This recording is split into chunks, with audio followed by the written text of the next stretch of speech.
Good morning, afternoon or evening, wherever you are. I'm Paul Clark and welcome to my studio. Now today we're going to have a look at painting this very loose Italian mountain village. Now I've had a few people ask me how they can avoid getting bogged down with painting too much detail and overworking their paintings. Now the first thing I should mention is there's nothing wrong with painting with a lot of detail. In fact, these two paintings of mine, this one here and this one down here, probably took me at least a week to paint each one, and I really enjoyed the experience. But the style of painting which I enjoy the most is when you can paint in a much looser, freer, spontaneous way. Now, two artists who I greatly admire, Alvaro Castanet and Joseph Zvorpik, have that ability to paint the suggestion of detail, but in a very loose way with bold, confident brushstrokes. But of course, it takes a lot of time and a lot of practice. Anyway, check them out if you haven't seen them. There's plenty of YouTube stuff. Amazing work. So this is a little exercise that I do with my own students when I see them just beginning to fiddle a bit and start to overwork their paintings. Now, I give them just 1 hour to finish a painting, and you should see the horror on their faces. But it's a great way of learning what the paint can do. Now, you'll probably fall back into painting more slowly, which is absolutely fine. It's what I do. But it's just a great way of getting you to loosen up a bit. So give it a go. Just 1 hour. I'll be timing you. Let's go.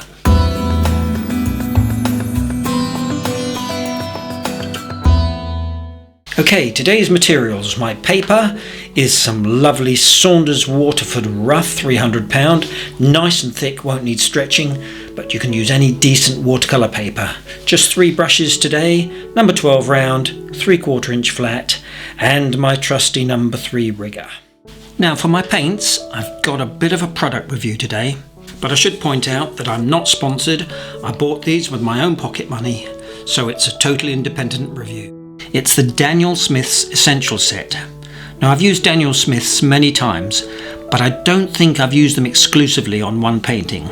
So this set comes with 2 groups of primaries in 5 ml tubes, a warm and a cool set. And today I'm going to be using the warm, which includes Payroll Scarlet, French Ultramarine and New Gamboge. Now I'm only going to be using these 3 colours today, so it'll be a great test to see how they mix. So here's the drawing, and as ever available free of charge to download from my website. And I won't include the drawing time in the 1 hour you've got. Off we go. No pre-wetting today, straight in with my flat brush. And as you know, I said I was only using 3 colours. Well, I was lying. This is some cerulean blue, which is perfect for Mediterranean skies. So now, nice, quick and bold strokes.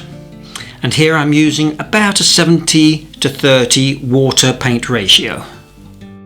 Next is a 50-50 mix of the French Ultramarine and the Payroll Scarlet for this nice purpley colour.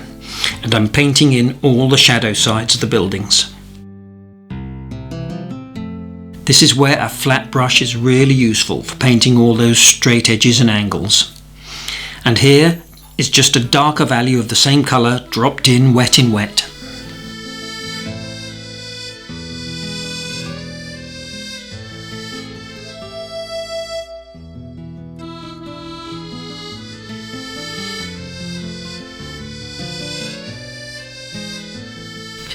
Next is the French Ultramarine with just a touch of the Payroll Scarlet.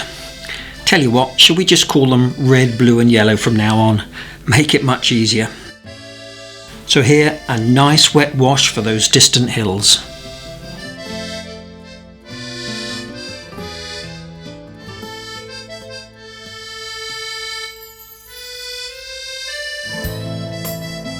Now with a 50-50 mix of blue and yellow, and with my number 12 brush, straight in for those trees and bushes.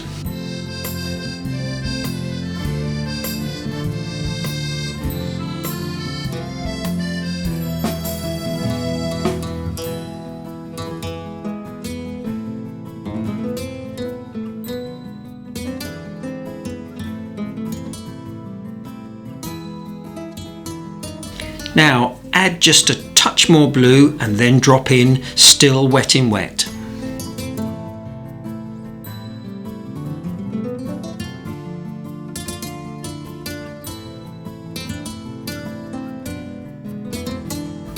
Now with the sharpened wooden end of my brush, see tree video, link above, score in some details. And next is my favourite, some splattering for some lovely random texture.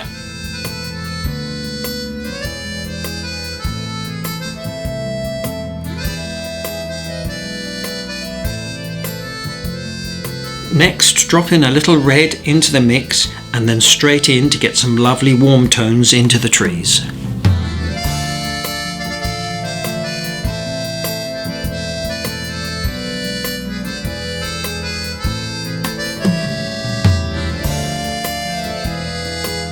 Now, sprinkle in some ordinary table salt, but go quite sparingly. You don't want to overdo this, and it should give you some lovely effects. Now, when you weren't watching, I added a little more blue into the green mix for some darker contrasts and for these cypress trees here, which you get all over Italy.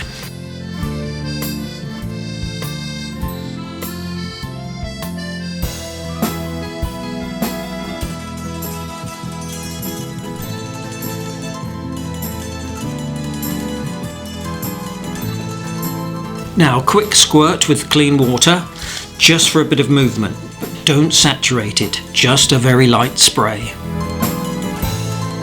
A few more dark green splats.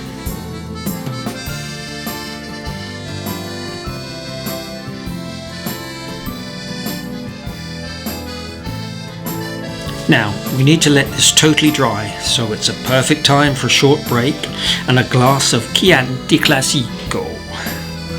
Now this is about halfway, so you should be about half an hour in. Now it's the orange for the roof colour, and this is just a 50-50 mix of red and yellow. Again, nice and quick, and don't worry about leaving little white gaps, it all adds to the effect.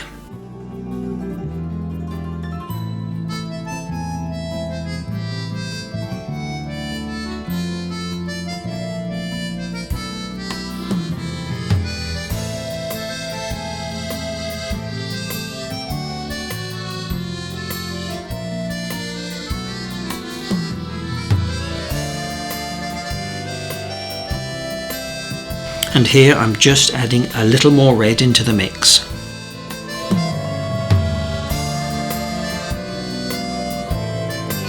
And what about a few orange splats? Now to that last mix, just drop in a little blue, which will brown it up a touch. And here I'm just painting in a suggestion of some fields or some vineyards.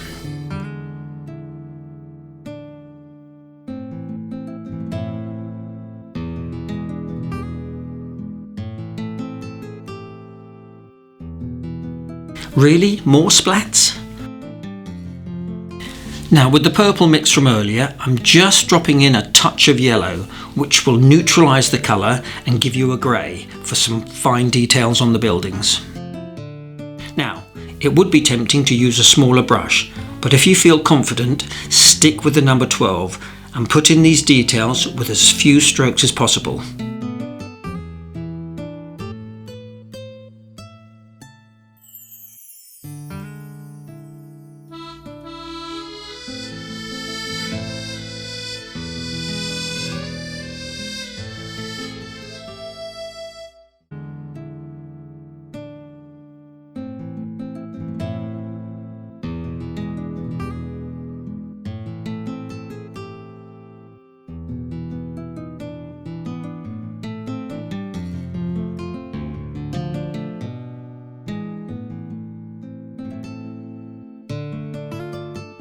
To suggest windows, all you need is a quick little dab.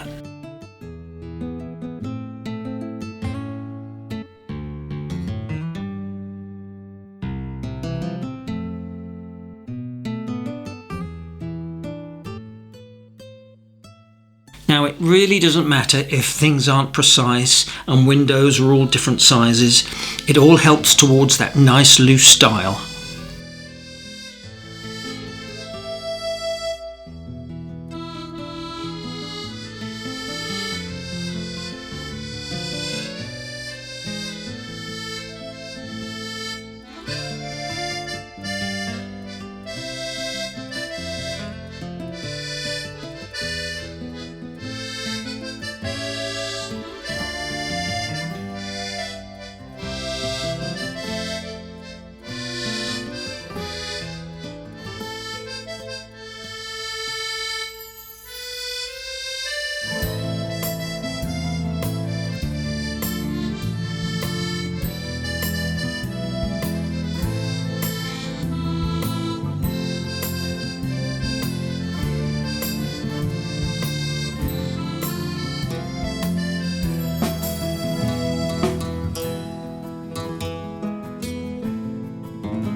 Next is my softening with a damp tissue technique.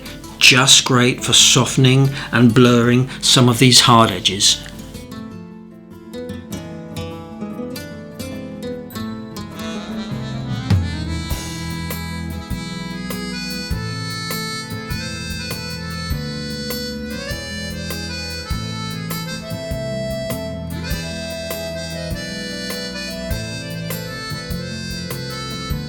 Right, come on now, hurry up.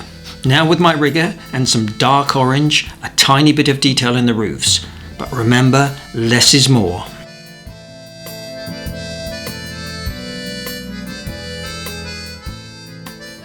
Now with a less watery mix of the grey colour, some final little bits of detail.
But I'm just beginning to overwork it a bit. But I can't resist a few more final splats.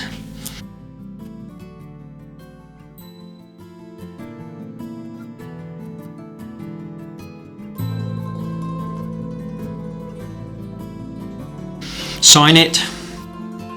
Okay, so for my views on the Daniel Smith paints, you can clearly see that these are a professional grade paint. The colours are very bright and saturated and they mix beautifully.